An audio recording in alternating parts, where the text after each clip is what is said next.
literate students who can change our world for the better. Teachers and students can develop and share coding skills with Notable, our Jupyter Notebook service. Our Digimap services deliver high-quality mapping data for all stages of education. Future developments include a text and data mining service, working with satellite data and machine learning, and smart campus technology.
Edina's work with learning technologists helps to develop skilled, data-literate students who can change our world for the better.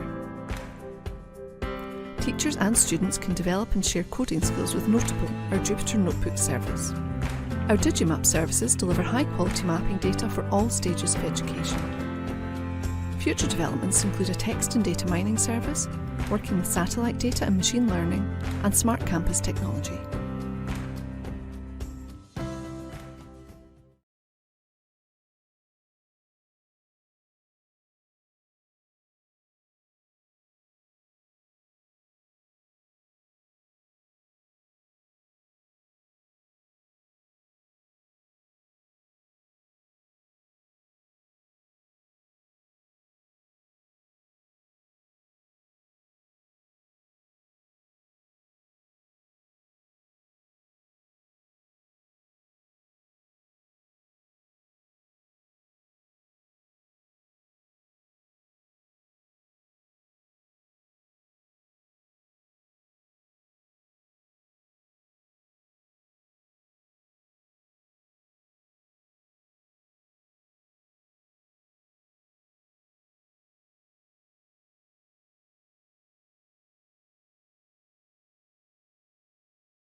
Edina's work with learning technologists helps to develop skilled, data-literate students who can change our world for the better.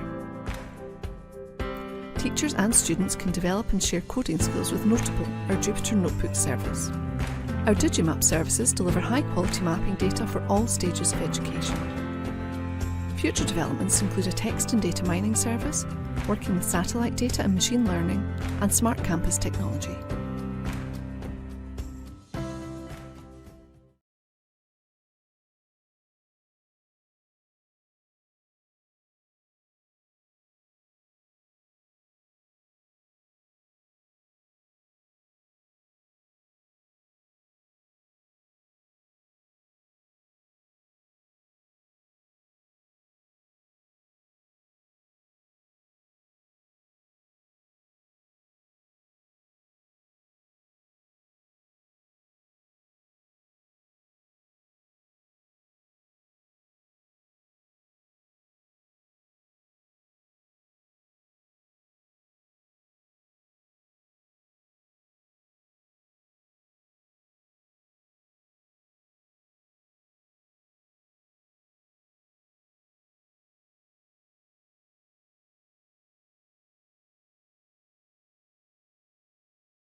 Edina's work with learning technologists helps to develop skilled, data-literate students who can change our world for the better.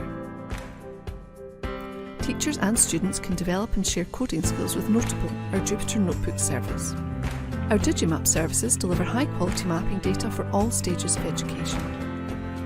Future developments include a text and data mining service, working with satellite data and machine learning, and smart campus technology.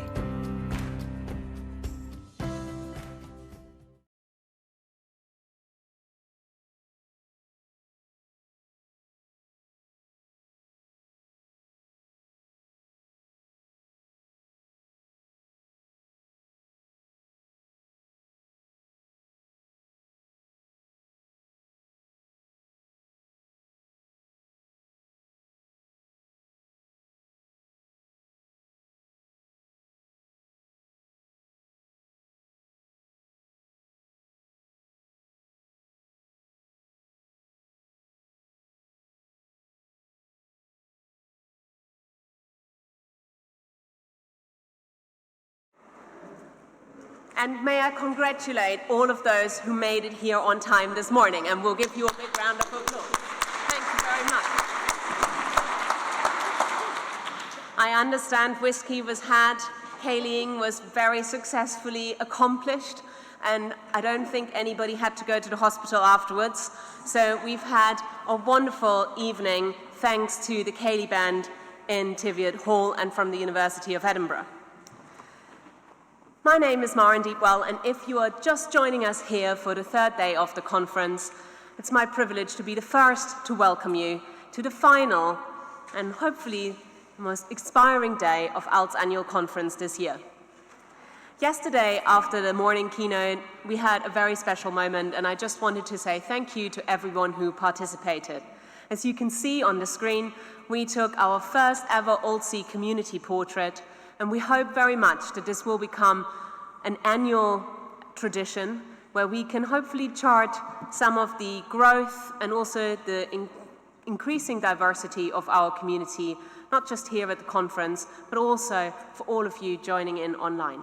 So thank you again for everyone who participated in the portrait. And I'm hoping that if you did participate, that you'll be able to find yourself. I've seen some of the results of that search on Twitter, and it looks like we can all spot each other. Wally wasn't spotted yet. Also, we continue to work as hard as we can together with our colleagues from the venue to make this the best conference experience we can possibly deliver for you. And thank you for your continued feedback and input. And please do come to the help desk at the reception, where we'll continue to be there for you all day. And now, I know that we are slightly depleted in numbers as yet. I think after the gala evening, that is always the case. So hopefully you will be prepared to put your hands together twice as loudly, and we can fill this hall for one more morning with a very warm welcome for our co-chairs. So I'm going to hand over now and welcome back to the stage Melissa Heighton, and also give a big shout out to Keith and Louise, who will be active later. So good morning to all the co-chairs.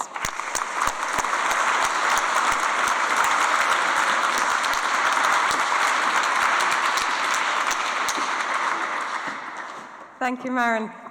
Whew. Thank you all for dancing. That was a great night. I was very pleased to see so many people setting and burling and raising the roof with the hoots. So I'm very pleased that everybody who managed to dance last night danced. Welcome to everyone who is just joining us for the first day today. You missed the dancing. But it seems like there might be moves afoot to make every ALT conference have a Kaylee, and so my work here is done. Thank you to everyone who's just arrived. Thank you to everyone who's joining us for just one day. Thank you, of course, to all the people tuning in online. Well done to all the winners of the Learning Technologist of the Year awards. That was a wonderful ceremony. There were many highly commended. There were runners-up. There were winners. Everybody came up and got their prizes. The photographs were taken. It was a lovely celebration. And it is really important to celebrate success in our community. And I think that sometimes, if you're celebrated for your success in your institution, that's something that your senior managers should be paying attention to doing. But if you're maybe feeling a little bit undervalued at home and nobody quite appreciates what you're doing, remember to put your projects forward into the these national awards, because we enjoy receiving all of the nominations, hearing about the projects, and we particularly enjoy celebrating success and giving you your awards. So thank you very much for doing that. Everyone who has made it to day 3, well done. I'm impressed with the stamina of the people who make it through 3 days of a big conference like this. I just want to remind you that if you're not rushing off, if you don't have to get an early train and leave Edinburgh, we are having a reception from 5 till 7 this evening. It's hosted at the University of Edinburgh Library. Now that's not actually on your map, I think, in the screen, but it's really not far. So as you headed across to Appleton Tower, you saw George Square Gardens appearing on your right, and the library is just on the other side of those gardens. It's an enormous Basil Spence building, big black and white. You won't miss it if you're heading in that direction. Come into the foyer and say that you're going to the reception in the Center for Research Collections on the 5th floor. If you think you might come, though, please do click through and just let Sandrine know that you're coming, because we've ordered catering and everything, so it'd be good to know how many people are coming. But that'll be a lovely evening, and what's happening is we're bringing stuff out of the University of Edinburgh archives, specifically around EdTech, things that we think you might be interested in seeing. So do come along and have some wine and some nibbles. Of course, as mentioned, we still have the exhibition, we still have all the stands downstairs. There's a certain amount of freebies, all those plastic cups, all that merchandising. They don't want to take that stuff home. So gather it up, take it back for the teams, all your friends. They've got so many nice reusable plastic cups that will be sorted for those. And do talk to the vendors and find out what they're doing, because this is for the next year of what you're doing. You might want to be asking those vendors some searching questions, which I think our keynote kind of prompted us to do yesterday. But the exhibitors and our sponsors and our corporate partners are very important to the success of this conference. And every morning we give a chance for a couple of the sponsors to tell us a bit about what they do. And we're going to have two now. So I'm going to invite up again Joe from Vivox.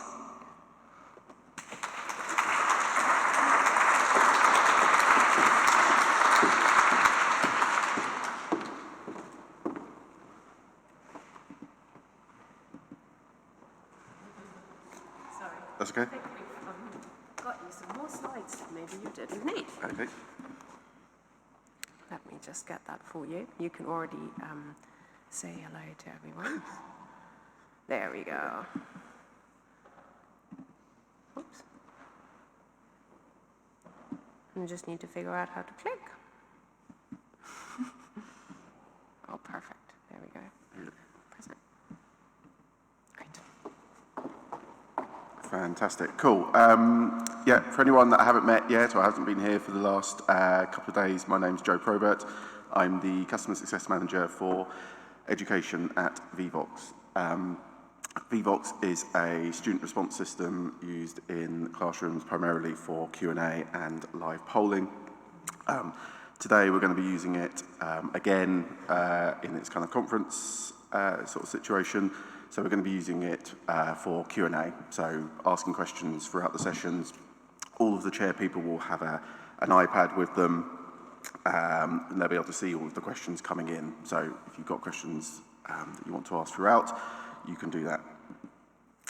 So in order to get connected, if you haven't been here for the last couple of days, how we do that is on your phone, on a laptop. If you open up a web browser and go to vivox.app, and you'll then be asked to join the session. And we're using the same meeting ID that we've been using over the last couple of days. And that meeting ID is 103-237-391. And again, we've got that meeting ID dotted around the room. So we've got it here on the main stage and also out to the sides as well. Also dotted around the room on the seats is a seat card. That's also got the meeting ID on it as well. And on the back is a crossword. And we've had quite a few people coming up to our stand with those completed so far. We've still got a few prizes to give away, so please do. Today is your last day to get those completed. If you bring them along to our stand in the exhibition space, there's a prize for you. Once you're into the session, you'll be able to sort of join the Q&A by clicking the speech bubble icon that you'll see on the home screen. If you click onto that, you'll be able to see all of the questions that have been submitted by other people, but you'll also be able to enter your own questions as well. And we've also built into there a feedback survey which you can get to by clicking on the clipboard icon. We've already had quite a few responses to that, which is really great. Please do, if you haven't already, do take the time to go onto that. I think there's about 4 or 5 questions, so it won't take very long to complete. And now, finally, just before I hand back over, we're going to do another quick word cloud question. So today, we're going to ask you, what is your focus for the upcoming year? You can enter multiple answers. it may be something that your focus may have changed based on some of the sessions that you've been to over the last couple of days. But it would be really great to, just hear from you guys what your kind of focus is for the next, next year.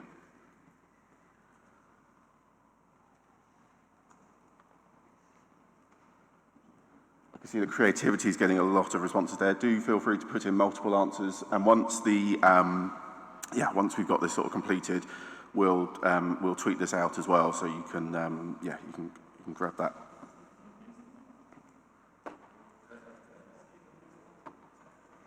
I can see Pong is also getting a lot of responses as well.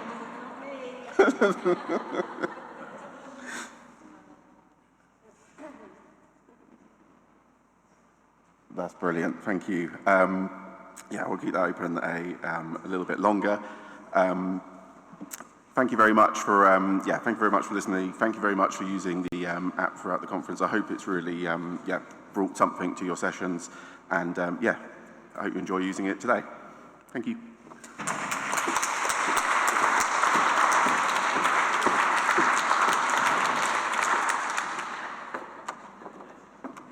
Thank you. Do we have a slide for Adina? Yes. Okay. So our next sponsor is Janet Roberts from Adina, and Adina sponsored the Alt Learning Technology Awards this year that you probably saw last night. I'm particularly pleased to be able to welcome Janet. Janet and I share an office, and so we share a lot of the thinking about how big organizations work and what it is to be leading technology services in a big organization. I think it's something very nice about University of Edinburgh. It's a luxury, actually, to work at a big research institution. So as well as having learning and teaching and the research collections that I've mentioned in the library, we also do R&D in learning technology.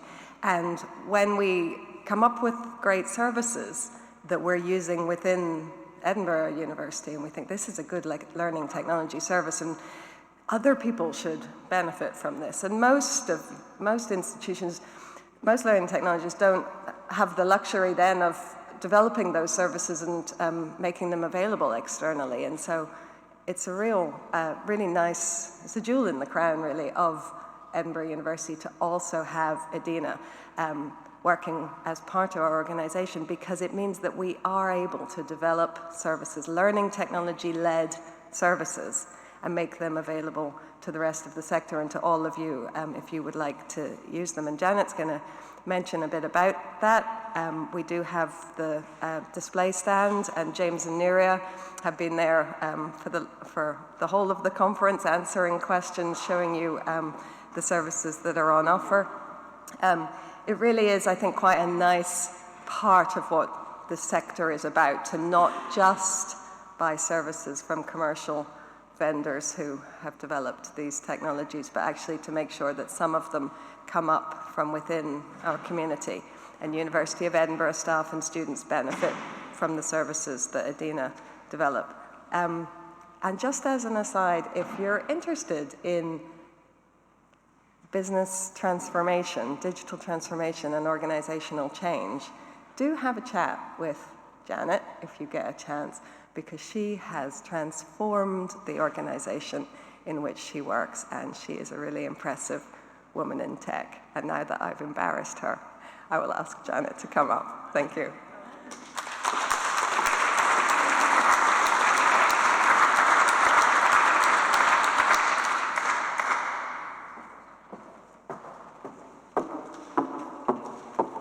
Thank you, Melissa, for that lovely introduction, no pressure. And thank you, Alt, as well. It was an absolute pleasure to be part of the awards celebration last night and the wonderful dinner. Thank you for that. So just to talk a little bit about what Adina does in terms of those technology services that we provide, I just want to first put it into the context of not only the way that the university influences us, but actually a major strategy that's happening across the whole of the southeast region of Scotland at the moment, which is a £1.3 billion city region deal. Now, this is a collaboration between 6 local authorities, Universities, colleges, schools, industry, institutions like the NHS, our charities and social enterprises. And we're coming together with this city region deal, which, like many of them, and this reaches, as you can see from the map, it's Fife in the north, across the 3 Lothians and right down to the borders. And as I say, it's a city deal, which is a regeneration programme to re-energise the communities and the society we live in. There's a lot of infrastructure commitment within that, of course, lots of new schools and homes and roads, etc., being built. But there is a really important component part of it, which is a commitment to drive data-driven innovation. And what this is this recognition that it's not just the tangible infrastructure we need now for all of our society, it's actually that non-tangible, data-driven area that we all need to be engaged with. And how this is translating this ambition, it's around the idea of it's not just our industries that we want to support, create new services, but it's also about helping our local authorities and the people that work in those local authorities be more data literate, be able to provide services that are more efficient for the public that they support. It's about helping the NHS be more efficient in its early interventions as well as the services it helps. And as I say, it's about the charities and social enterprises, the creative industries, the festivals, as well as the fintech area that's so important to this region. So that's the ambition behind it.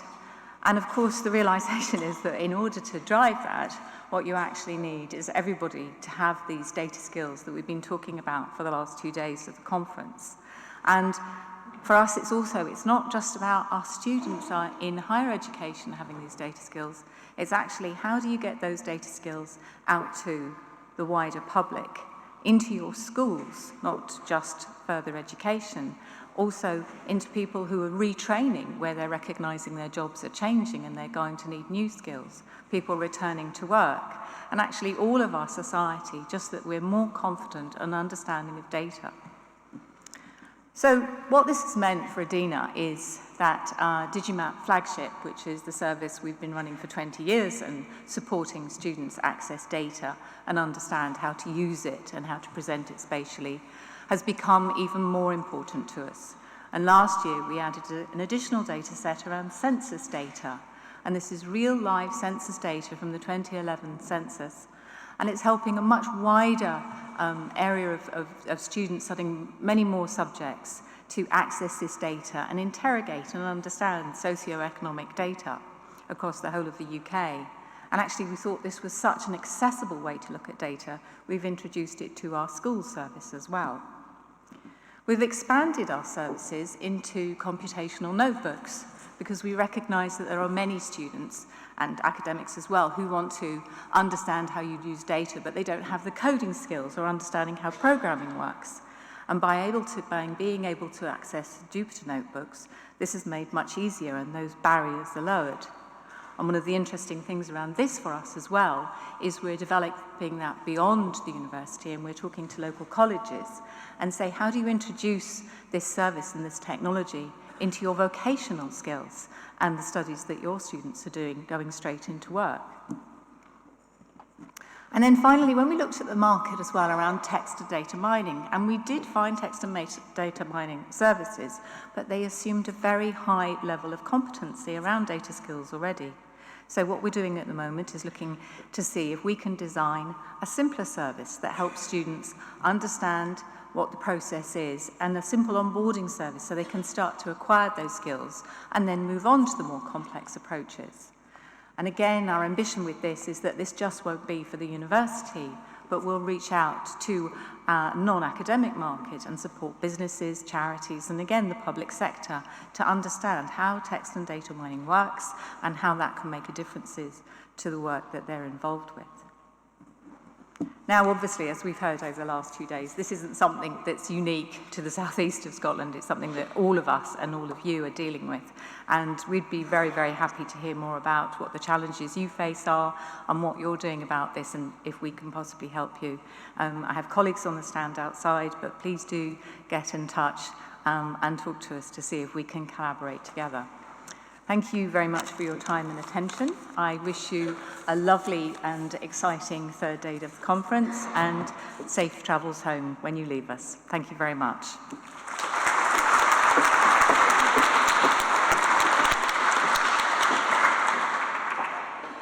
Now, as Janice was just mentioning, we have another packed day ahead, and there are a couple of highlights in today's program. Please go online and also use your printed guide. If you've been at any of the Gusta sessions in the last 2 days, I hope very much that you will join us for the final plenary sessions, which is Gustaing all the way, and I am assured by Tom Farrelly that today there will be music and singing and definitely lots of waving and getting up and down of seats. So it should be a very, very energetic plenary session, at the end of which we're going to find out where next year's annual conference is going to be.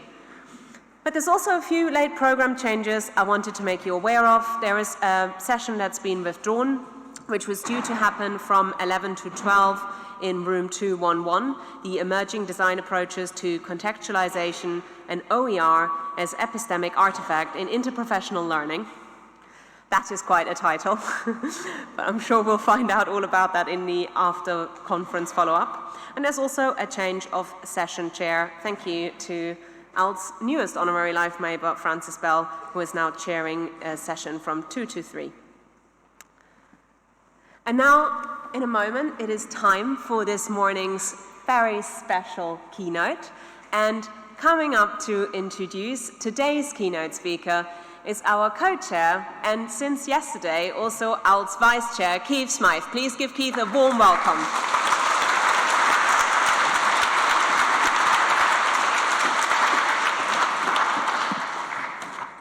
Thank you very much, Maren. Good morning. It's great to see so many people here for the start of day 3. And a particular well done to all the faces I recognise from the late night photos on Twitter. So, it's my privilege to be introducing Ollie Bray as the keynote speaker for day 3, final day of the ALT Conference 2019. Ollie is the Global Director Connecting Play and Education at the LEGO Foundation. He is an educator with over 20 years' experience as an award-winning teacher, a transformative head teacher at Kingussie High School, and also an educator who's advised government and the public sector on use of technology in learning and teaching. Perhaps just as importantly, given where we are, Ollie's also an alumni of the University of Edinburgh. He did his postgraduate, his first postgraduate in the University of Edinburgh to become a geography teacher, and then a postgraduate in educational leadership and management. I was really pleased to hear that I'd be introducing Ollie, because I had the privilege of hearing him speak quite a few years ago now, when he came to do the keynote address for a learning and teaching conference at my previous university. And Ollie did a very energetic, very enthusiastic, invigorating address about what was happening in the school sector with technology, and what the implications of that would be for further and higher education, particularly students transitioned in. And that resonates very strongly with our themes for this year, particularly around creativity across the curriculum and learning from each other across the various parts of the education sector. I think within schools, within further education, within higher education, community education, we can go far, and we're going far in our digital education practice, but we can go further if we work collectively. And at the kind of heart of some of our themes for this year is this notion of digital education as a joint project, a joint initiative we can take forward together. So, in the spirit of learning from one another across the various parts of the sector, please give it up for Ollie Bray.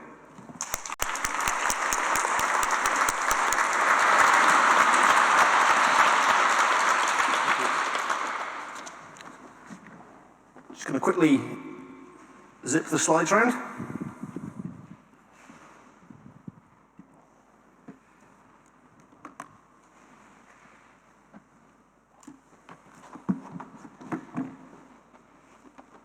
Hey, it's really great to be here this morning. I was going to start my talk by sitting on the front of the stage, but that's because my legs are tired and I had a lot of whiskey last night. I'm joking. Thanks very much for the introduction. It's always great to be in Edinburgh. Before before moving to Denmark, and more about that in a minute, I spent the first 20 years of my professional career working in Scotland, and some of that's been mentioned already, but I did kind of want to give you a little bit of a sense of background, because I think that is important. So, as Keith mentioned, I did my teacher training in Edinburgh. I did my undergraduate at the University of Plymouth on the south coast.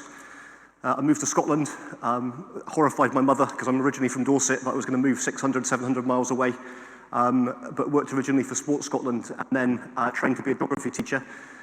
My first schools were in Edinburgh as a student, but then I worked the first part of my career in East Lothian. If you don't know Scottish geography, it's the neighbouring local authority to Edinburgh, but lived in Edinburgh for 7 great years of my life. If you know a little bit about Scottish education, you know that we had a big education reform a number of years ago. Many would argue that reform is still ongoing at the moment in terms of lots of different ways, and I was quite involved in that at the start, in an organisation what was called Learning and Teaching Scotland, that then became Education Scotland, the national agency for curriculum design and now also improvement.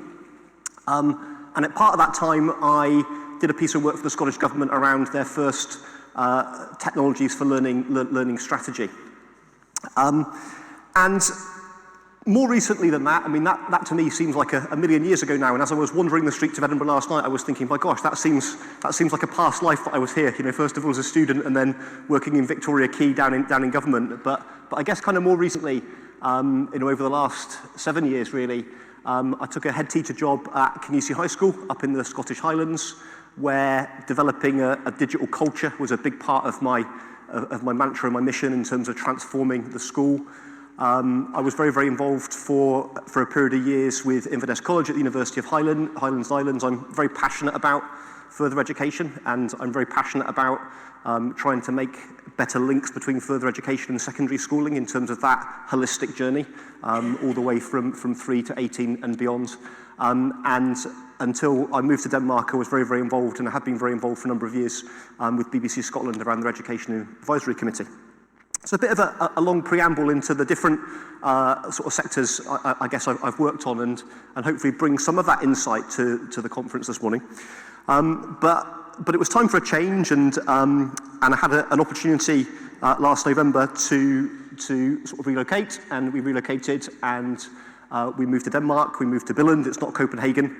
This is the Lego house. It actually exists. It's about 250 meters from where I live. In my apartment at the moment. This is not the venue for the Alt Conference 2020. However, we do run conferences from there, in particular the Lego Idea Conference. But I went and I joined the Lego Foundation, and I'll talk a little bit more about the Lego Foundation in a minute and some of the work that we do, because I think that is useful. If you've got a great new idea for a new Lego set, I am not the person to speak to. All right, I do not do that. If you're looking to get a discount on the Star Wars announcement and the new Lego set Star Wars announcement that comes out today, I am not the person to speak to about that. I don't work for Lego Education. I think I've got all of my disclaimers now out of the way. But we will talk a little bit about some of the work that we do in the Lego Foundation, because I do think it is relevant. And as I was sort of preparing for this talk, I was looking through the conference themes, and I got some advice from some of the chairs of the conference, and I said, what is it you really want me to talk about? And they said, well, you're doing the keynote on the last day. You can pretty much talk about what you want. You've got autonomy there. So I thought I would start off with the fact that I really like cycling. I really like cycling. And if anybody is ever looking for someone to go cycling with, I am your person to do that. But the main reason I mention this is it's a nice introduction, I think, to something I've tried to do all of my career. And that is when I think back to when I learnt to ride a bike, this is the sort of bike that I had. It wasn't quite as cool as this. It was a second-hand Striker that my mum bought from a charity shop.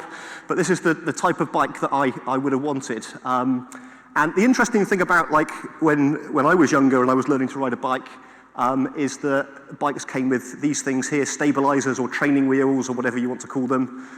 There was an interesting interrelationship, I think, between stabilizers and training wheels and elastoplast. And the interesting thing about that, of course, was that when you rode a bike with stabilizers on, it was nothing like riding a bike. Because the hardest thing about riding a bike, of course, is the balance, isn't it? The easiest part about riding a bike is moving your legs around, because we're pretty good at that as we walk. It's just changing the angle slightly. The hardest part about riding a bike is the balance. And it's been quite eye-opening for me, moving to Denmark, because, in Denmark, all of the children learn to ride bikes on these things. And increasingly within the UK, we see more and more young children learning to ride balance bikes on these things, where they actually kind of get the balance bit first, and once they've got the balance bit, then they progress onto a bigger bike with pedals, or if you've not got very much money, or if you're clever about it, you buy a bike with pedals to start with and take the pedals off, right, and the kids balance, and then you put the pedals on, right, and eventually you get the balance, and then you do the kind of easy bit after that. And you're probably wondering what the point of this is, and the point of it is that what I've tried to do, I think, during my career, is that I've always tried to think about things that work well. There's no doubt about it. Millions and millions of children around the world have been taught to ride bikes by using stabilizers. They've just had that torturous time when we've taken the stabilizers off to get to that next part. Yet, there's lots of research now and lots of evidence that we can teach children to ride bikes in better ways, within the norm of still ride a bike. So my point really, I guess, is that, and the premise of this talk is around how do we operate within boundaries, within sort of cultural boundaries, within schools, within the system, but how can we do things a little bit differently, right, in order to improve things? And one of my favorite quotes that I often use in conferences is a quote from the superintendent of schools, Chris Kennedy, and he's superintendent in the Vancouver schools. And I just think that this is really, really useful, and I've used this a lot, both at conferences, but also working with teachers and school leaders, is this whole idea of that technology is not going to make teaching easier, but it is going to make it different. And in fact, if we're really passionate educators, we know that education's like a really complicated, really, really hard job, and that's actually one of the reasons that we love it. Right, we might hate it, like towards the end of term, and that idea, but one of the reasons that we're in this is because it's complicated. And if it wasn't complicated, we would have figured it out already. So for me, it's about the difference, and how we can think about making things different. And that kind of links quite nicely, I guess, into what we do at the LEGO Foundation, because if we look at the LEGO Foundation's aims, the LEGO Foundation's aims are to redefine play, because a lot of people think that play is just for very, very small children, or that play is just about fun, right? And it's not about that, and we'll maybe get into some of that later on, but a highly complex thing, and we know that it's really, really important to try and be playful, throughout our lives. But also this idea of reimagining learning, and I was really, really taken to these two aims from the LEGO Foundation, because of course, really, these are about doing things differently. The reimagining and redefining about doing things differently. And I was really super excited in particular, of this one here about how do we reimagine learning into what it could be, but still working within, the boundaries of the system, if you like. So I thought I would just kind of, I'm not going to talk lots and lots about play during this talk, although we'll link back into it. But I was looking at this report just recently, which is a white paper that's been produced by the LEGO Foundation. And I'll share the slides and I'll share all of the links, with you in the talk. And I was quite interested in this as I was listening to some of the presentations yesterday when we were talking about online learning, we were talking about MOOCs, and we were talking about spectrums of online practice, if you like. And I was thinking, well, it's really, really interesting because there's something about spectrums of online practice which actually are also very, very similar to spectrums of play.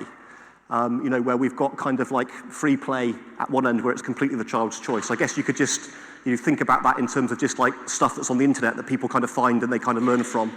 All the way through to the other end of the continuum where we're talking about like real structure and real instruction, that kind of didactic approach to using technology.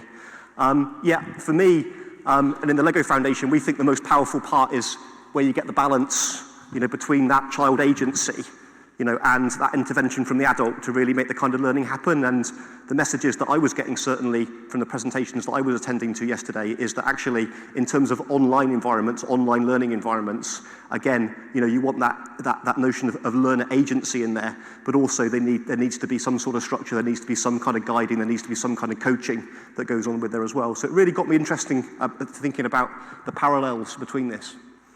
Another interesting link between play and technology is, as we've been working at the International School of Billund, for example, and thinking about our work about learning through play in schools, particularly in the formal school setting, we've drawn on a lot of the research and a lot of the learning from technology-rich environments and some of the learning that comes from that to really get the parent body on board around things, because it's thinking about things in a different way, and I think that there are some interesting parallels in the literature around that. So that's a useful aside which maybe links to you and resonates with you. So let's just talk a little bit about the LEGO Foundation and how that works, because I think that is useful and it maybe will save questions later. So this is LEGO, and underneath LEGO we've got various different LEGO brands. For example, LEGO Education, the LEGO House, I showed you that nice picture of that earlier, the brands that are associated with LEGOland and the LEGOland Discovery Centres. We've got the LEGO Store online and the retail stores as part of it. And you may or may not know, but LEGO is still owned by a family, a Danish family, a very well-off Danish family, but also like a really passionate Danish family, the Kurt Christian family, that are really keen in terms of doing social good in the world, and are absolutely passionate about children, both in Denmark but globally as well. So the LEGO group itself, all of that kind of LEGO stuff in there, is owned by two people. It's owned by Kirkby, which is the family's holding company. They own 75% of the LEGO group, and then the LEGO Foundation owns 25% of the LEGO group. And the mission of the LEGO Foundation, I've mentioned already, is to redefine play and to reimagine learning. And what happens with that is that 25% of the profits that would come from the LEGO group would come to us for philanthropic use around that. Now that's pretty huge if you think about it. You sometimes see announcements from big companies that they will donate 1% of their profits for philanthropic good. So in terms of a corporation around this, it's a really big investment from the Kurt Christian family to try and do sort of social good around the world.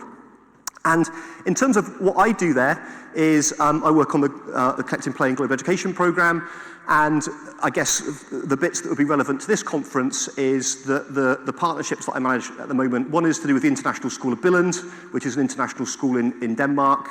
One is the work that we do with the MIT Media Lab, which is particularly around the lifelong kindergarten and the personal robotics group. So many of you will be familiar with the Scratch programming language. It's our ongoing work with Scratch and how we do that with Professor Mitch Resnick and Cynthia Brazil in parallel in personal robotics.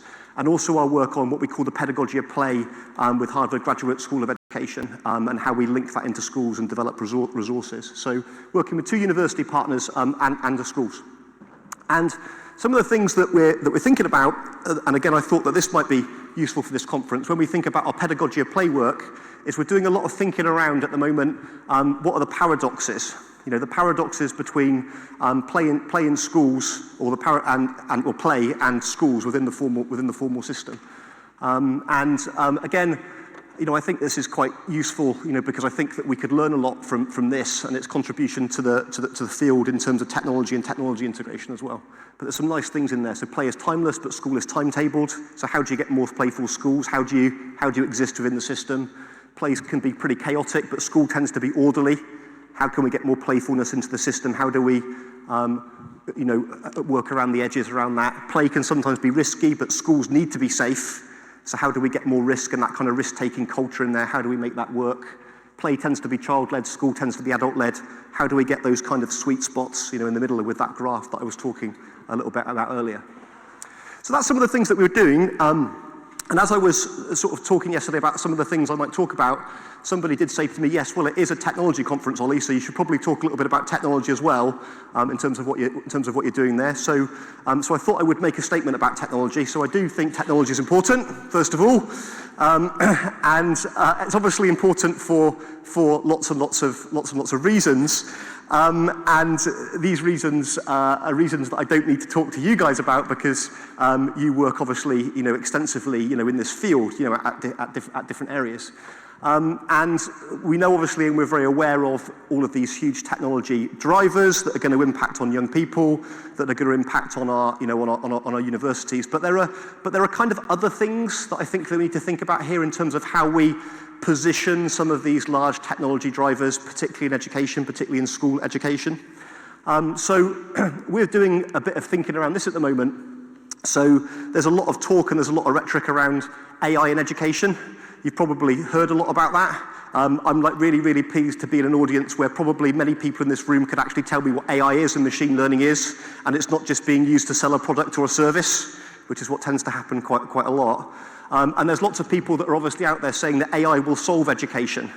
And of course, well, as a lot of people are talking about these things, is what they mean is that we can actually use AI to generate really, really successful rote learning practices that we've had for the last 100 years. You know, it's not really thinking about how we can redefine and how we can transform learning. And I mention it because I think that we need to, in terms of education, really get away from this term AI in education, and we need to play with the narrative a little bit more. Because for me, it's really about what is education like in the era of AI, and I think that links in quite nicely to some of the themes from yesterday morning's keynote, which is really talking about the ethics of AI around that. And we're not doing enough at the moment with working with young people around the ethics of AI, the ethics of data, in terms of how that works. And we've got some interesting work at the moment with the Media Lab, which is looking at that. But it's not just the narrative when we're thinking about, obviously, technology in schools or colleges or universities.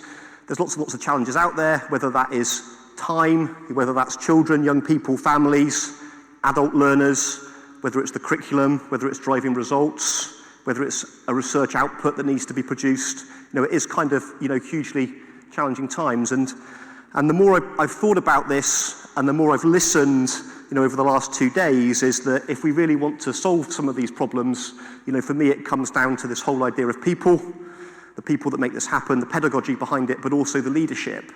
And I think that word leadership has been available at this conference for the last 2 days, but maybe not in the sense that we really need it in. We're all technology leaders in this field, and we all play our certain part in the system. But one of the interesting things that seemed to be coming out of the morning keynote yesterday over coffee and over lunchtime is that we might be technology leaders, but we're not always the technology decision makers, in our institutes in terms of making that work. So how do we really, help the decision makers also be technology leaders? That's a really important question, I think, that we need to go over. And I'm going to give you an example about this, and I think it's a bit of a controversial example, but, we do need to be, very, very careful when we talk about devices in schools, for example, where sometimes the purchasing of a large amount of devices in schools is made by one person or two people, yet the people that they're buying these devices from exist within a framework, and the people that sell those devices in that framework sell 2 or 3 or 4 different devices from different manufacturers. And one of the increasing challenges that I think that we see across the whole of the UK, in fact the whole of Western Europe, is that people are seduced into buying a device from a manufacturer that sells 3 different devices from 3 different manufacturers, and the device that person ends up making a decision about is the one where the people get the most sales royalties on it. Because that's the truth. That is the truth around some of the things. It's not because of the pedagogical reasons behind it a lot of the time, right? It's because that this person can sell you 3 different devices. Some might be cheaper, some might be more appropriate, but they're really pushing the one because they know that they will take more sales royalties out of that. Right? And maybe I'm being a bit unfair there, but I do think that is a real kind of ethical challenge that we have, and that's why we need, good technology leadership. And maybe to sort of be a bit more lighthearted about it, it's then really thinking about, what are the appropriate tools that we want to use. I always like Hope's, example, when she talks about the EEE framework. She says, well, if you wanted to put a picture on the wall, then you'd probably use a hammer. You could use a chainsaw, but it wouldn't be an appropriate tool to do it. Right, and I think it's quite a good example, of things. And we do need to be, a little bit careful of some of these things, and we do need to be a little bit careful, of course, that sometimes people increasingly, are buying these new tools. Maybe they're a little bit shiny, but we're still using them to do the same things. And online conferencing and meetings are great, examples of that. So we do need to be taking a step back, and we need to be thinking a little bit more about how are we making sure that we're making the right purchasing decisions for the children that we've got in front of us, for the context that we've got in front of us. I'm massively worried about cloud computing in East Africa. Yeah, but these are the devices that are being sold in East Africa, at the moment a lot of the time. But the infrastructure requirements aren't there. So we really need to think about, some of these things, right? And we cannot get seduced into the nice and shiny things that are there just because they're nice and shiny and try and retrofit them into education. Right? We've really got to be thinking that, and that's why we need the strong leadership linked into the good teaching and linked into the good pedagogy. So moving sort of slightly sideways around some of these things, I guess it's important to reflect on what we're trying to do. I think we all know this, we're within education, without getting too philosophical about it or too in-depth about it, we're trying to make sure that young people have got a good balance, obviously, between the skills and knowledge Both are important. People that argue that one is more important than the other don't really understand education, a lot of the time in terms of making that work. I don't believe there's a difference between, academic and vocational, right? It's in the middle. We need to get beyond these arguments, and we need to lose that historical, rhetoric, I think, of the past. But we do need to think about, what are the skills that young people are going to need, for the future. And again, there's no shortage of national and international advice, and league tables which tell us, what skills may or may not be, appropriate, in the past. But actually, if you look at all of these skills, they kind of all, say the same things. They're examples of, of holistic skills. But the important point with all of this, of course, it's making sure that we firmly root the importance of these holistic skills within our context. And that needs to be within our local context, in terms of local employability and local social needs, and that needs to be within national context and then eventually international context as well. And so often, many of these skills frameworks are built the other way around. They're built within international context, and then only the local context is thought about at the last moment, which is why we don't get the buy-in from teachers, and it doesn't ultimately go on to impact on the young people. But I do suppose if we're thinking about, developing skills in these different ways, then I believe anyway that you develop skills through engaging and immersive experiences. It's one of the reasons I've always been a massive fan, as a head teacher in outdoor learning. It's also one of the reasons why I've also been a huge advocate for digital technology and play-based approaches, because I do think that if we can combine the outdoors, digital technology, play-based approaches, we can create these kind of wonderful, engaging and immersive experiences. And slightly tongue-in-cheek, that if we're really thinking about trying to create these kind of immersive experiences, it's not just being told about things, it's not just being told about stuff, all of the time. And we need to be careful not to create digital online learning environments which are just telling people stuff, right? It needs to be two-way, and it needs to be interactive. And it probably would come as no surprise to you that one of the ways that I think that we can do this from a pedagogical point of view is that we can think about the characteristics of play. Within the LEGO Foundation, these are some of our beliefs around the characteristics of play is that a playful experience is something which is meaningful, it's joyful. That word came across yesterday right at the start of the keynote. I love that whole notion of joy, the joy in learning, so important. Socially interactive, actively engaging, and iterative, where young people can prototype and they can reinvent things. And even though I'm using this in the context of playful learning experiences, if I was, in school or when I work with teachers at the International School of Billund, we often sort of say, well, these are the characteristics of playful experiences, but do you know what?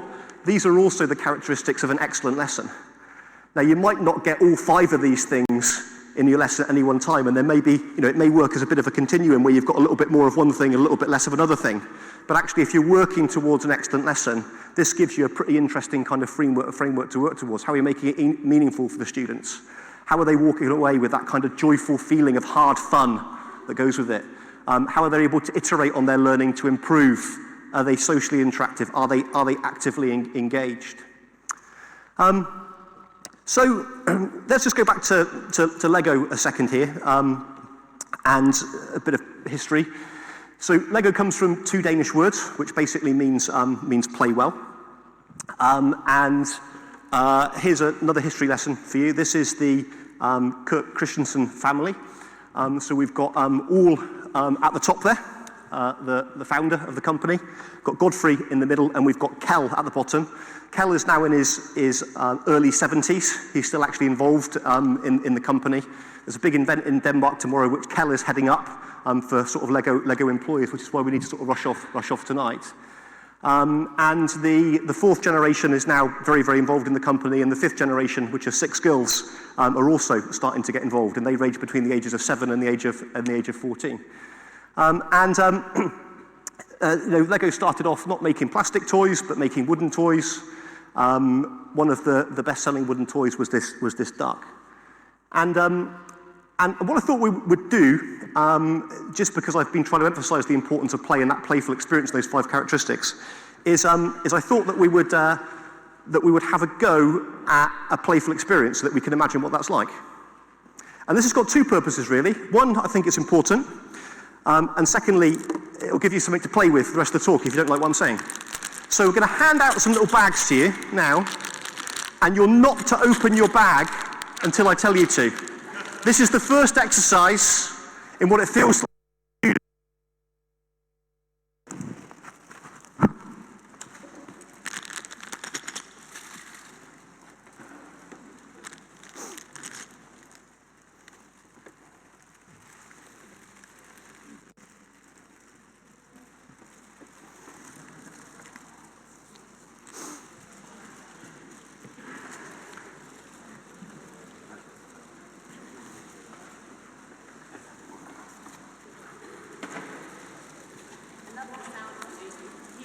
Yeah, there's a lot of rattling there.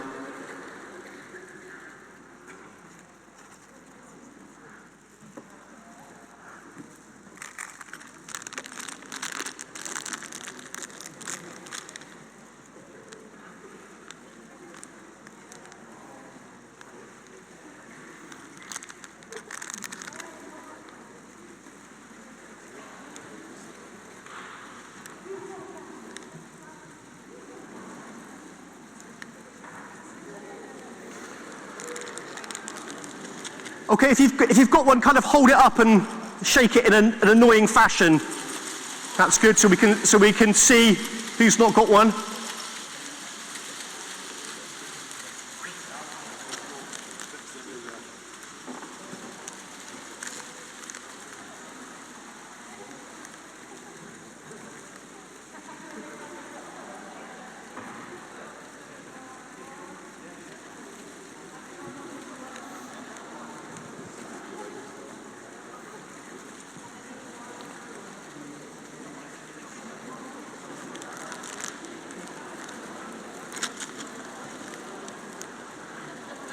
Okay, you got them? Just about there. Just about there at the back. Okay, shake it towards someone. That's good. Okay, so this is what we're going to do. First of all, the health and safety briefing. In a minute, we're going to open these bags.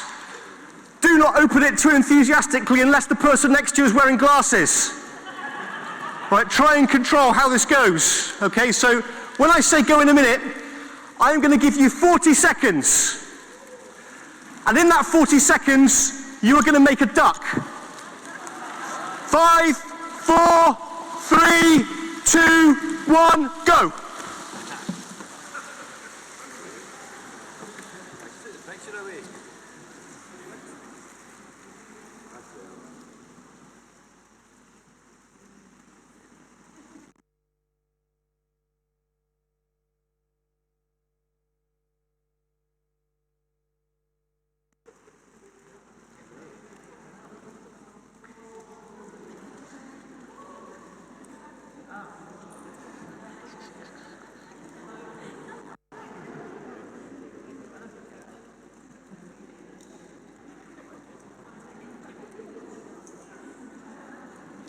Ten seconds.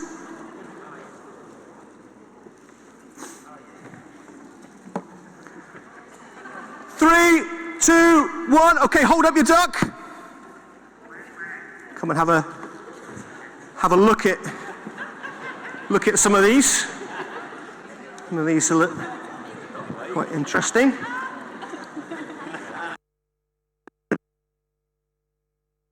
Good. That's good. Yeah. Great. Have a little look to the person to your left and your right.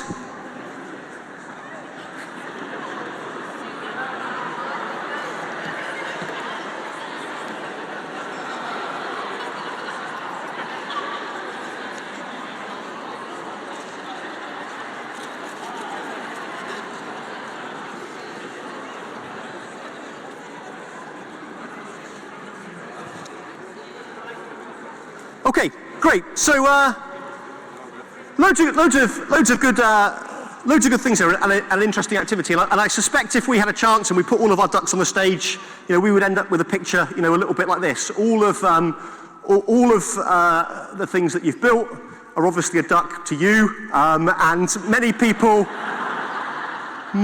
would recognise them as a duck as well. But let's just have a little think about what happened around that. Lots of things, probably. So first of all, I mentioned already, there probably was that whole kind of business of a bit of self-regulation at the start. I mean, you could see people, as soon as they got their bag, desperate to open it, they were sort of shaking that around, around things, wanting to sort of try and make that work. There was definitely a bit of symbolic representation. I turned the slide off at the front here, so where's the picture? Where's the picture? How am I going to make a duck? It's not as if nobody's ever seen a duck before. All right, but again, calling that out from the back of your head, what does it look like to make a duck, sort of pulling that in. There was obviously some fine motor skills. Some of you needed to improve your fine motor skills. I noticed that from the hitting of Lego bricks off this wonderful historic floor that we've got here. There was definitely a bit of visualization that was going on. There was that kind of inner motivation when I said, right, you've got 10 seconds left here. You could see the speed and you could see the kind of pace really starting to move up. Again, there was more kind of self-regulation there, particularly as you looked around and you realized the person to your right, duck, looked a lot like a duck than yours, and the person to your left, duck, was still on the floor trying to pick it up. But again, you kind of pulled this together. I would like to say that there was, a little bit then of, in terms of like ideation going on. After you had a quick look around the room or look over your shoulder, you started to iterate on your duck to sort of try and make it better. In school, we'd call that cheating. In business, we'd call that collaboration, obviously.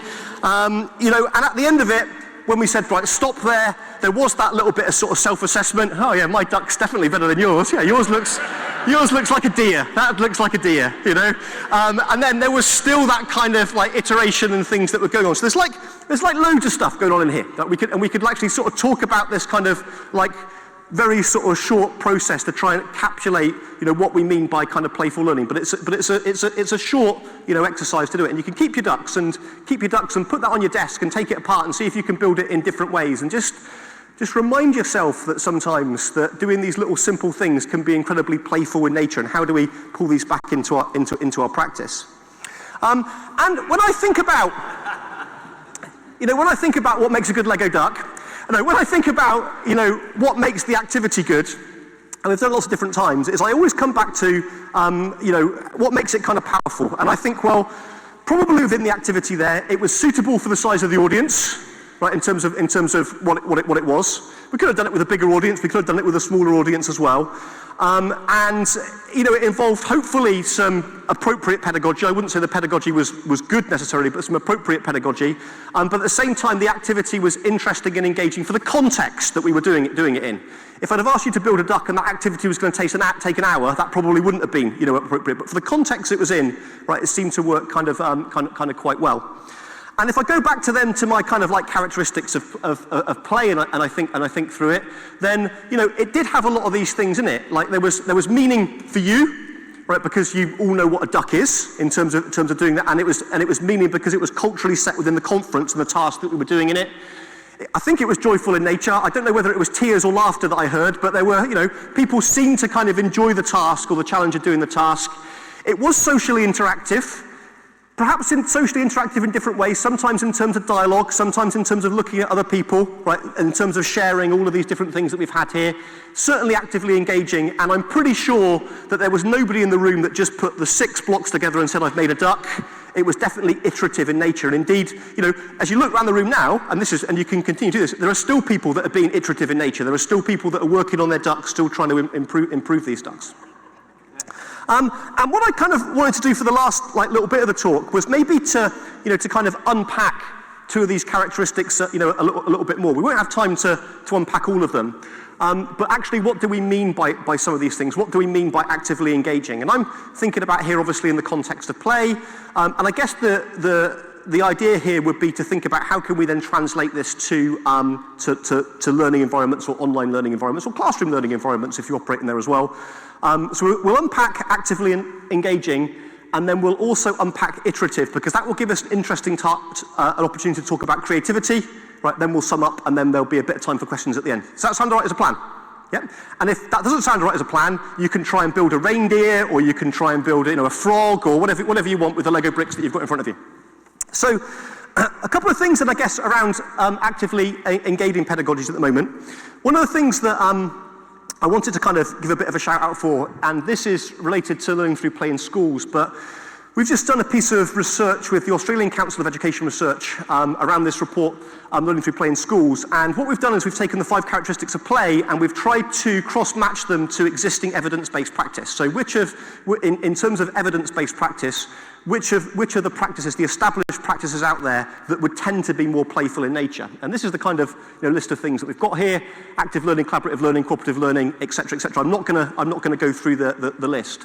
But the reason that I mention it and the reason I think it's relevant to this conference is because the next piece of research that we're going to be doing on here is we're going to be taking this report and we're going to be thinking about, if we put a technology layer over that, how can technology, contribute to these types of actively engaging teaching and learning pedagogies so that we're developing learning through play with technology, if that makes sense. Because at the moment, there's not a body of research that really pulls that together in one place. We've got isolated examples of it, but not a body of research that pulls that together in one place.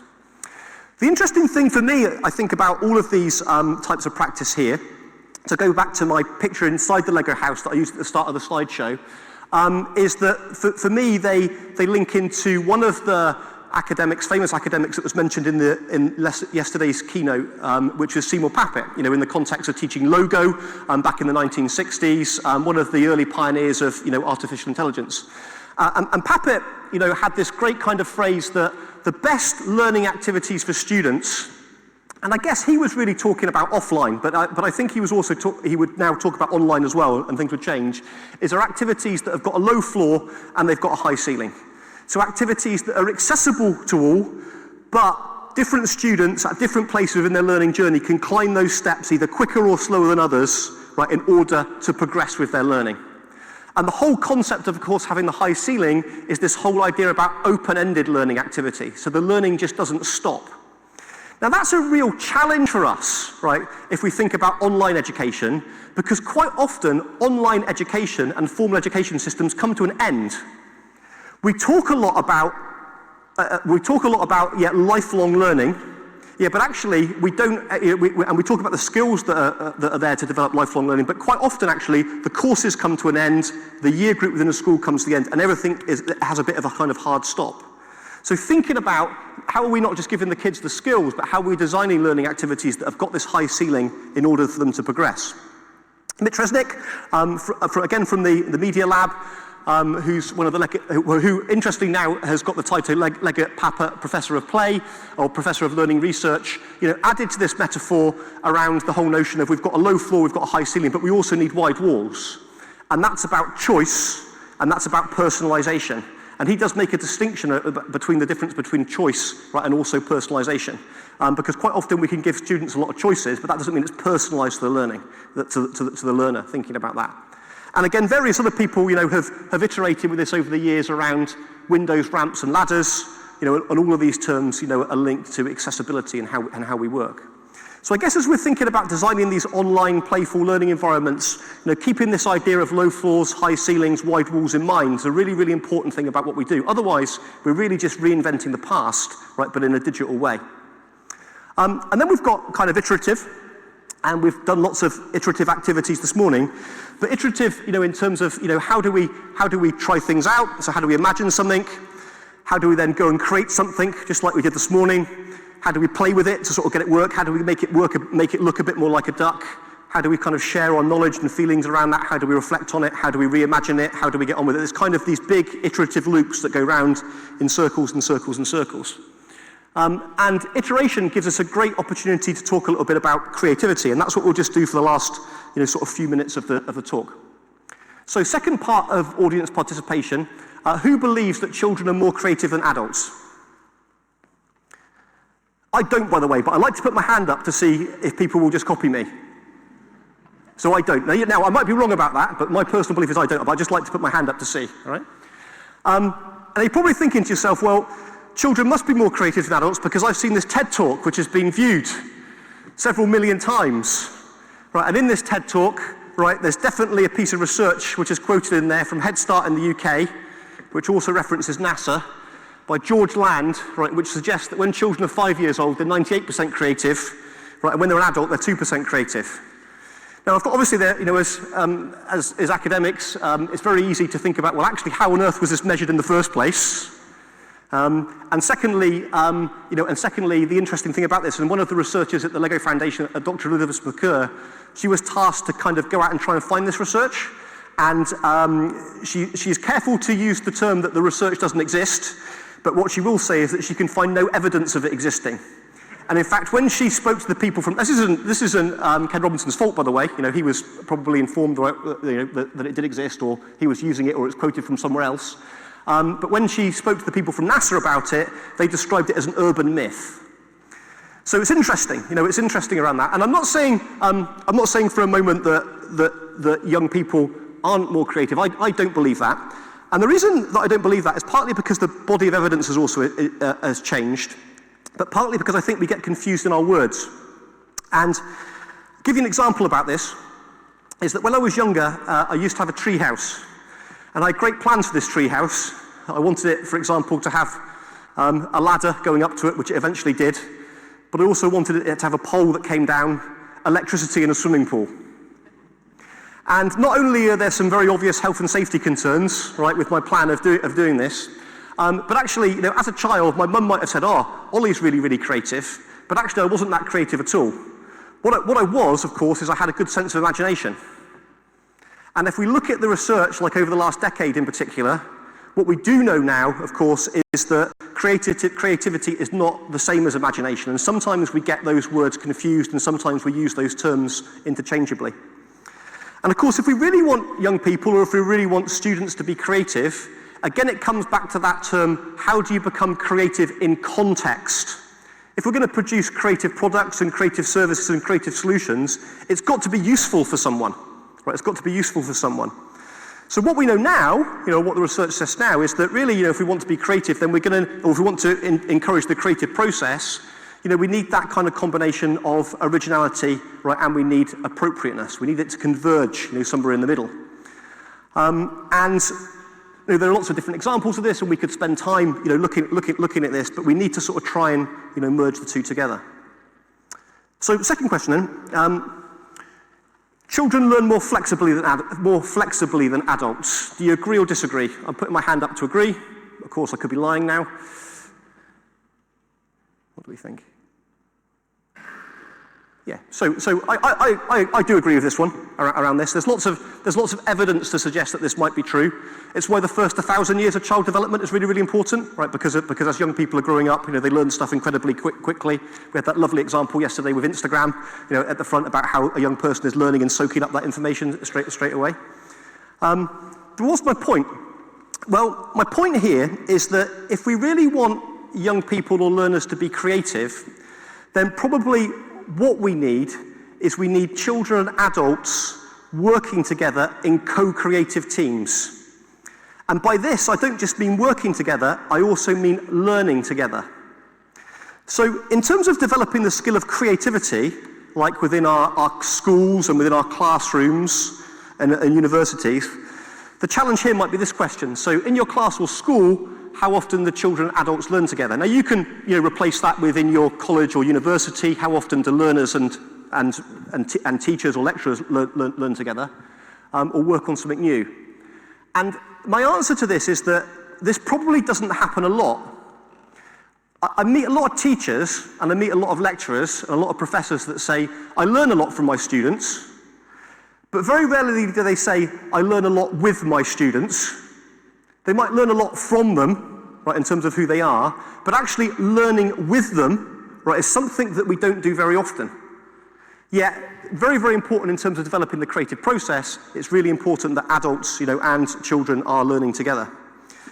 So, what am I saying here? Just kind of want to sum up this part, because I do think it's important. I'll just be careful what I say here to make sure I get my kind of wording right. So, I think it would be fair to say that children are not creative geniuses, but we've got a huge amount to learn from them. And we must be, as adults or responsible adults, be really, really careful not to communicate that the highest form of learning is expertise. That said, adults are certainly not creative failures, and we should be careful not to shame one another for knowledge and expertise, which is needed to bring these ideas into reality, which is the important part. And that leads us, of course, to the next question, which is around, well, how do we teach creativity? And again, coming back to Seymour Papert, and all of the things he says is that we invite children to create new things. We invite children to build new things. And there's loads of examples of this, and we do a lot of work around this. One of the examples that we do quite often is just using these kind of like household objects, little electric motors. Papert was obsessed with electric motors and vibrations. A lot of these ideas come from that, and pens and different workshops for adults and also for children as well. And the whole idea behind this is that you kind of build a unique machine, and this unique machine kind of creates this unique pattern. And there's something about that which is incredibly meaningful, for the young person as part of it, because they've been part of it. And there's obviously no Lego that's involved in any of this here. But there are other things, where we could use Lego or other bits and pieces. This is an activity called Sky Parade. I was working on this workshop down in South Africa with these South African teachers, and we were building and iterating and kind of making these cable cars that sort of come out from nowhere. And you can see the different designs that we've got here, and that feeling of joy and excitement, on different people's faces as they came up, and one catches up with the other.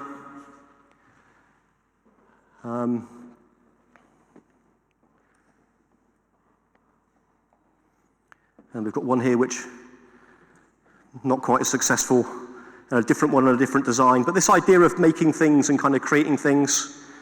And then we do a lot of thinking, again, with our partners at MIT around kind of Scratch, visual programming language. How do we take the concept of Lego blocks and put that into the digital realm? So making things, a lot of work around, it's not just about following instructions, but how can we actually get kids to, start with the basics, that kind of low floor, and then iterate on their own designs to solve new problems in terms of robotics, but actually really trying to get kids to create, to make.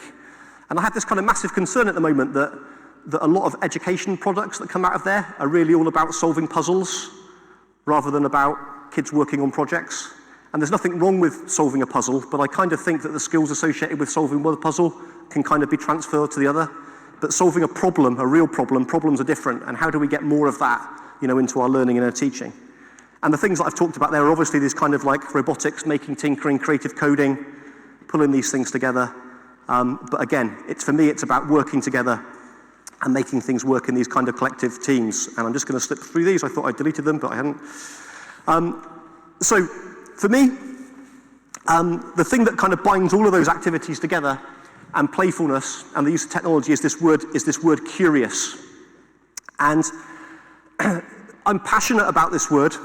And the reason I'm passionate about this word is because I believe that if we can really develop curious people, then curious people tend to be playful in nature. And I think that we can really, use these to sort of try and tackle some of the problems that we've got. And I guess sort of my final remark would be is that as in terms of developing curious people, we also cannot forget that as educators, wherever we work within the system, very, very young children to older lifelong learners, that we can't forget that we're in the business of developing people, or we're in the business of developing curious people. And my key kind of takeaways from the talk would really be around, if we're really trying to develop people, we need to go back and we really need to understand, what do these people need? What do people need? What are we trying to do? Local context, national context, international context, not the other way around a lot of the time, because need is very much a local and it's very much a personal thing. Then we need to understand, well, what are the skills that we need in order to help with this? Again, we talk about creativity, but creativity can mean so many different things to different people depending on the local context. The creativity skills that you need in East Africa are very different to the creativity skills, for example, that you might need in Edinburgh. So what is the actual skill? We need to unpack the skill. It can't just be these kind of hollow words. And then we need to understand how to develop the skill to suit the need. So the unpacking has got to be around the need, and it's got to be around the skill, and then we need to think about how we link both of the things together. And if we get that, and if we've got curious people, then I honestly believe then we can move the whole system forward. And we can move the whole system forward by encouraging teachers and lecturers to think about looking inwards, looking outwards, and looking forwards, being curious all the time, developing practice, developing pedagogies, developing technology solutions, right, in order to meet these learner outcomes. So I've talked a lot there. I've talked about it's been a bit of a journey in terms of some of the work we've done on the Lego Foundation and and how that links into play and how it links into technology. And hopefully there might be some takeaways for some people to take away in terms of context. Certainly, hopefully there's some things to think about. I personally don't think I've been talking about very much than this. And I like to use this slide, particularly in Edinburgh. It's also very useful in Denmark when it rains a lot. Because I think a lot of what I've hopefully been talking about, over the last little while really has been an awful lot of common sense. But I think that sometimes in our jobs, we forget about the common sense because we get burdened with all of the other pressures that come in. And sometimes it's just a case of being able to step back, right, and to think to ourselves, right, what are we actually trying to do in terms of developing people? What do people need? What are the skills they're going to need for the need? And how do two of these things come together? And how can we do that in a curious and hopefully playful way? So thanks very much.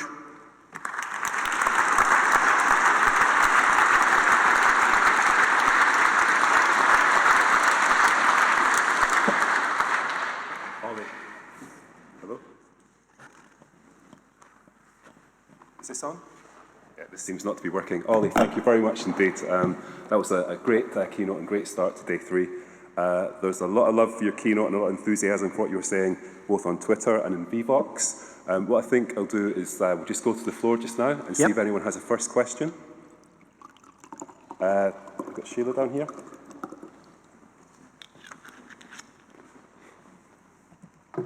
Thank you very much, Ollie. That was a great keynote, and I'm so happy I have a duck. I think it's really interesting about play, but as you were talking, what was going through my head was questions of power and power dynamics, and actually how people, quite a lot of people are scared of play. Mm-hmm.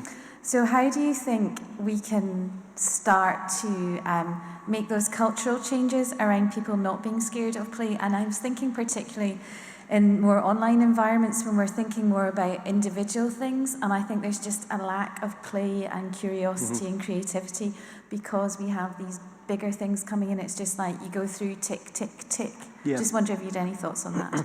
So I don't know if I've got the answer to that, but maybe two statements which might be useful. One of the things is that in terms of education systems, we're sat in a country at the moment that's possibly got the license for the most playful education system in the world, other than New Zealand. In many ways, the license to play within formal education within Scottish schools is incredibly powerful. Helped, by the fact that the quite recent announcement from Nicola Sturgeon around the fact that of the willingness to enshrine the UN Convention of Child's Rights into law, which includes the right to play, and of course the child is defined as from 0 to 18, which is a really useful thing as well. And I guess the other thing is that we spend a lot of time as a Lego Foundation. This is maybe a criticism of some of what we do, working with countries that aren't as playful. And we're trying to build up a bit of momentum at the moment for actually going out and working within countries and with the context where the system and the structures are in place to see whether we can meet in the middle somewhere. So I'm not sure I'm really answering your question, but there's a commitment there to do things. The other thing I think about online environments is, if we went back to that slide that I showed showing the continuum of play, and I was trying to link that into the continuum of online environments, is I think that at the moment, and I think we're seeing a change in this, but I think in a lot of online environments, people have been very, very obsessed with the term gamification, over time. And although I'm not saying that there's not a time and a place for gamification, just like there is a time and a place for games within play, play is more than that. So if we've kind of got that gamification bit right-ish, in some online environments, how do we now work towards the spectrums and the continuums to make that work? So I'm not really sure I've answered your question, but I do think there's a place in terms of policy and linking policy together, and I do think there's a place in terms of, we've already got a bit of this in online environments, but it's a narrow view of what play is. How do we now work around the edges to make that better in a more open-ended way? Great, thank you. Ollie, we have a number of questions on VVox as well. I wonder if we can maybe take the, where is it? Yes, the middle one, which would be something that I think a number of us might be thinking about. Do you think our education systems format us in a way that make us not use our natural creativity? Yeah, I do. I think that's true, because and it kind of maybe links into the first question before, is that I do. The more and more I've thought about this, And I've been doing a lot of thinking about this, certainly over the last sort of 5 years. And the more and more I've read on it, and the more I've become absorbed in it since joining the Lego Foundation, is there's definitely something in that co-creation, between the child, and the adult coming together to make and to create and to create things. But quite often, I think within schools and sometimes within further and higher education settings, there's that power dynamic. So it still is all about the knowledge transfer rather than about actually making new things and making that work. So from that point of view, I do think that the system can stifle creativity in terms of making that work. And I also think that certainly within schools is that there's not always the time and space for people for things to be creative, because quite often, if we think about the creative process, the creative process is always associated with a huge amount of failure. Whereas, quite often in schools, failure is associated with the wrong thing. We're doing the wrong thing. So we gear a lot of education in schools towards success, which translates to spoon feeding, which is not helpful for the creative process. And I think, I'm digressing slightly, I think we've got some major challenges ahead. As PISA 2021 start to assess creative thinking, as part of their thing, we've got some major challenges ahead of what that might look like. Can you actually assess creativity or creative thinking via a standardized test? Are we then standardizing creativity? I mean, these are some big questions that we need to kind of really, really wrestle with, I think, in the next couple of years. Great, thank you very much. We'll go back to the floor. Are there any questions? One at the very back there.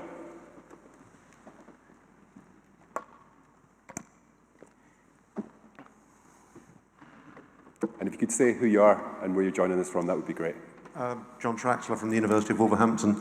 I wonder when I listen to talks that infrastructure and resources and material issues are presented as barriers, and wonder actually if you get beyond those, what you reach are barriers in terms of culture. So in hearing what you're saying, I'm worrying about our words and concepts like innovation, risk-taking, play, and so on, problematic in some cultures inherently, even after you've removed any barriers in terms of material assets. Yeah, it's a great question, and I think there are 2 points there. The first is that if we remove the challenges of resources, there will be some institutions here that are very well resourced, right? We always want more, right? But there will be some institutions here that are very well resourced, and there will be some institutions that aren't. But even when these institutions are very, very well resourced, they're maybe not using that resource to really encourage collaboration between learners and teachers in terms of improving practice around that. So I do think that we need to work on both of these things in parallel. I don't think that we should become too obsessed with the resourcing. We should always keep focusing on that culture first, because the resourcing actually, if we look at it historically, will always get there. But then when it gets there, if the culture's not there, you're actually not moving things forward. Thank you, John. We'll be taking another question from VVox. I'm reading it out mainly for the benefit of colleagues who might be watching online. Could we take Jilly's question? How does learning with the class mesh with having clear learning outcomes and a somewhat assessment-driven education structure? So some of the work that we've been doing around the pedagogy of play, as I say, has been designed to look at what the playful learning environments within the formal school setting. And by formal school setting, we mean settings where learning outcomes have to be met. So everything that happens within the confines of the system. So we think it's possible. We've done some work on this in an international school in Denmark. We've done some work on this in 3 very, very different schools in the Johannesburg area of South Africa. And next week, we're kicking off the 3rd stage of the research in 3 different schools in Boston in the US. And I'm telling more of a story here than answering a question. And our idea behind that is that what we're trying to do is trying to kind of create a meta model of what learning through play looks like within a formal setting, and to give people the tools to be able to kind of recognize that. Because once you've got the tools to be able to recognize that within your cultural setting, then you can start to think about how does that link into learning outcomes and how can it link into assessment around that as well. And I do agree around the assessment question. There's a massive amount of evidence, there's a massive lack of evidence at the moment and a big gap in the field about learning through play and assessment. Nearly all of the research literature when we talk about play and assessment is very obsessed with like game metrics, particularly in the digital context, rather than looking at the spectrum of play, making that work. So I think that's a gap in the field at the moment. Yeah. Great. Thank you, Ollie.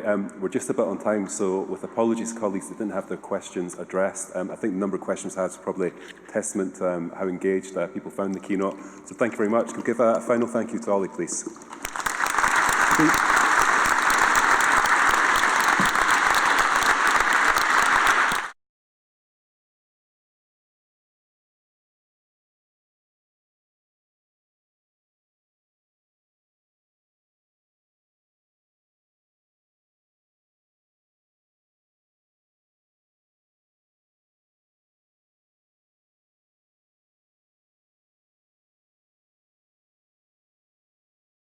Edina's work with learning technologists helps to develop skilled, data-literate students who can change our world for the better.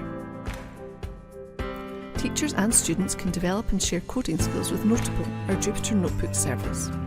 Our Digimap services deliver high-quality mapping data for all stages of education. Future developments include a text and data mining service, working with satellite data and machine learning, and smart campus technology.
Edina's work with learning technologists helps to develop skilled, data-literate students who can change our world for the better.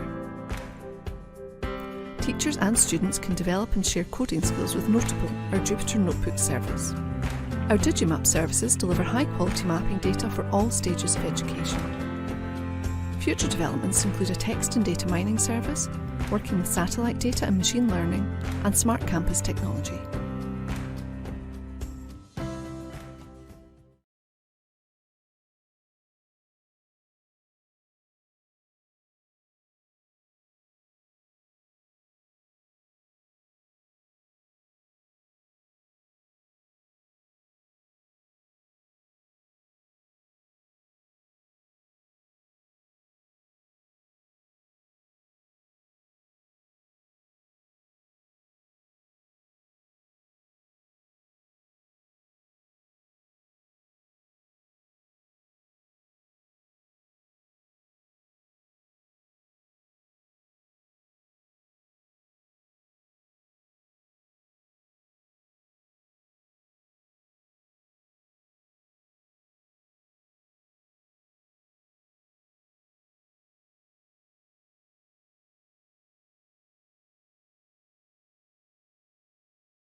Edina's work with learning technologists helps to develop skilled, data-literate students who can change our world for the better.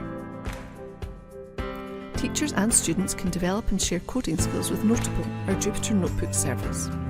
Our Digimap services deliver high-quality mapping data for all stages of education. Future developments include a text and data mining service, working with satellite data and machine learning, and smart campus technology.